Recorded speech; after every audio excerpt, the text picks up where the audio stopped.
President John F. Kennedy.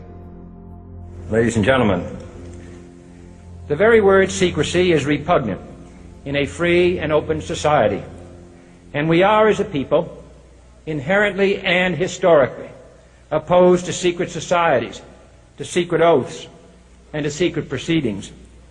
We decided long ago that the dangers of excessive and unwarranted concealment of pertinent facts far outweighed the dangers which are cited to justify it. Even today, there is little value in opposing the threat of a closed society by imitating its arbitrary restrictions. Even today, there is little value in ensuring the survival of our nation if our traditions do not survive with it. And there is very grave danger that an announced need for increased security will be seized upon by those anxious to expand its meaning to the very limits of official censorship and concealment. That I do not intend to permit to the extent that it's in my control. And no official of my administration, whether his rank is high or low, civilian or military, should interpret my words here tonight as an excuse to censor the news, to stifle dissent, to cover up our mistakes, or to withhold from the press and the public the facts they deserve to know. For we are opposed around the world by a monolithic and ruthless conspiracy that relies primarily on covert means for expanding its sphere of influence, on infiltration instead of invasion, on subversion instead of elections, on intimidation instead of free choice, on guerrillas by night instead of armies by day. It is a system which has conscripted vast human and material resources into the building of a tightly knit, highly efficient machine that combines military, diplomatic, intelligence, economic, scientific, and political operations.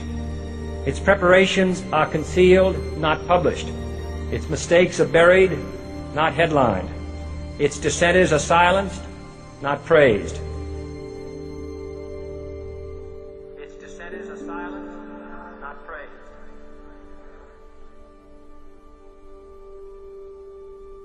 Its dissenters are silenced, not praised.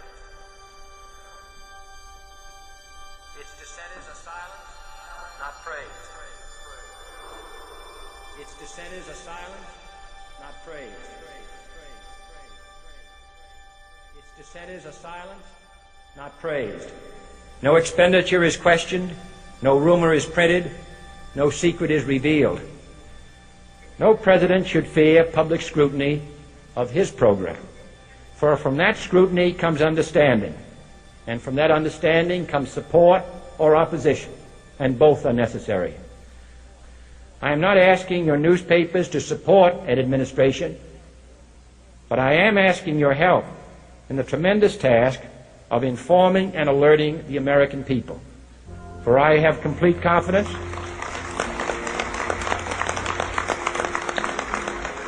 in the response and dedication of our citizens whenever they are fully informed.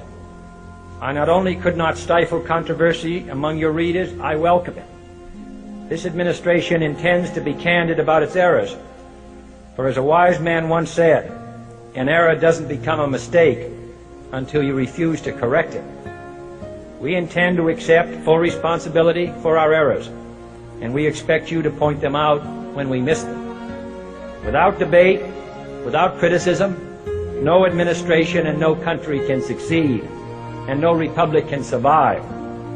That is why the Athenian lawmaker Solon decreed it a crime for any citizen to shrink from controversy.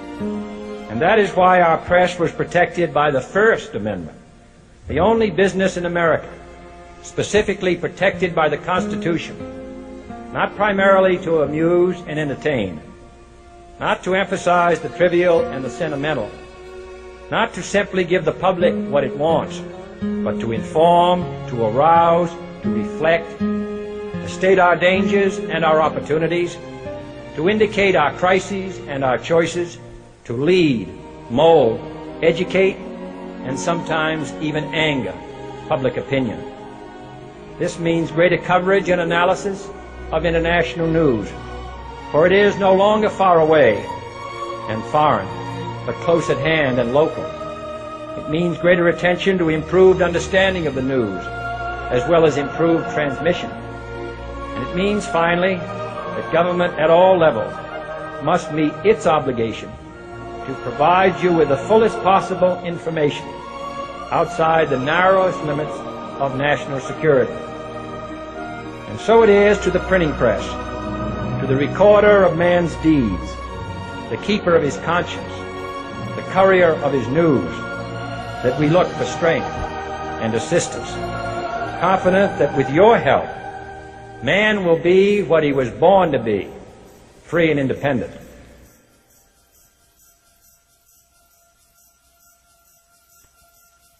You were both in Skull and Bones, the secret society. It's so secret we can't talk about it. What does that mean for America? The conspiracy theorists are going to go wild. I'm sure they are. I don't know. I haven't seen the web. Number 322? You both were members of Skull and Bones, a secret society at Yale. What does that tell us? Not much, because it's a secret. Is there a secret handshake? Is there a secret code? I wish there were something secret I could manifest. 322, a secret number? There are all kinds of secrets, Tim, but one thing is not a secret. I disagree with this president's direction that he's taking the country. We can do a better job, and I intend to do it. And we'll be watching. Be safe on the campaign trail. John Kerry, thanks for joining us. And we'll be right back. It's good to be back at the Council on Foreign Relations. As Pete mentioned, I've been a member for a long time and was actually a director for some period of time. I never mentioned that when I was campaigning for re-election back home in Wyoming. Senator Clinton, how you doing? I'm good. How are you? Can I ask you a quick question while you sign that? It was reported in June of 2006 you attended a meeting in Ottawa, Canada, the Bilderberg Group. Can you comment on that? What's going on for the Bilderberg meeting, and what do you guys talk about up there? I have no idea what you're talking about. Yeah, you do. I was reported you were up there and people saw you up there. I just want to know what you guys talk about and meet about up there. Sir, I don't know. Why are they such top secret meetings? I have no idea what you're talking Your about. husband went to a Bilderberg meeting too.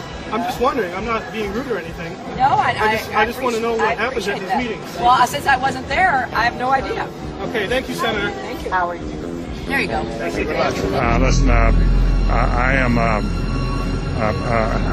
happy member of the Bohemian Grove. I like the folks who come there, and it's really inappropriate for me to talk about the group beyond that. Thank you.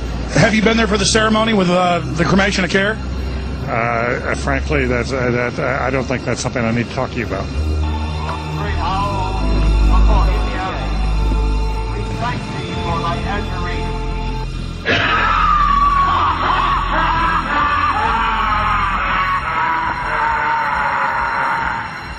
Have you been there for the ceremony with the cremation of care? Frankly, I don't think that's something I need to talk to you about. Really? That's right. Well, I'm Alex Jones, and I snuck in there in 2000. I'm the guy that blew it wide open and got the video. It's been on national TV. Well, I disrespect you for that. You do? I do.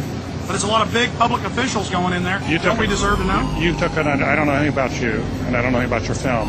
But if you go in there with an understanding, you violated that understanding by releasing that film, and I don't respect you for that. Really? But we have public officials. I'm sorry. You took an understanding when you went in there that you would not do that film. And did you have an understanding when you went in there? No. Did you crash it? Yes. Yeah, and it has no trespassing signs there too, doesn't it? No, they put those after. Oh, I'm sorry. I'm sorry, sir. I've been there before. I know what the circumstances are, and I'm sorry you violated the understandings. But that was not a gentlemanly thing to do. But what about the ritual? Is the ritual gentlemanly?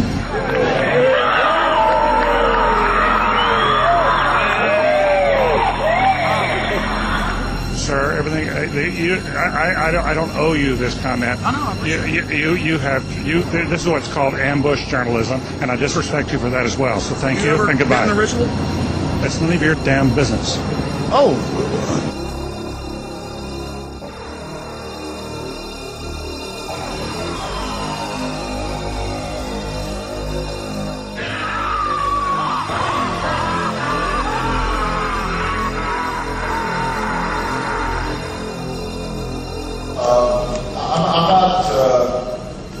The Council on Foreign Relations, I don't know if I'm an official member. I've spoken there before.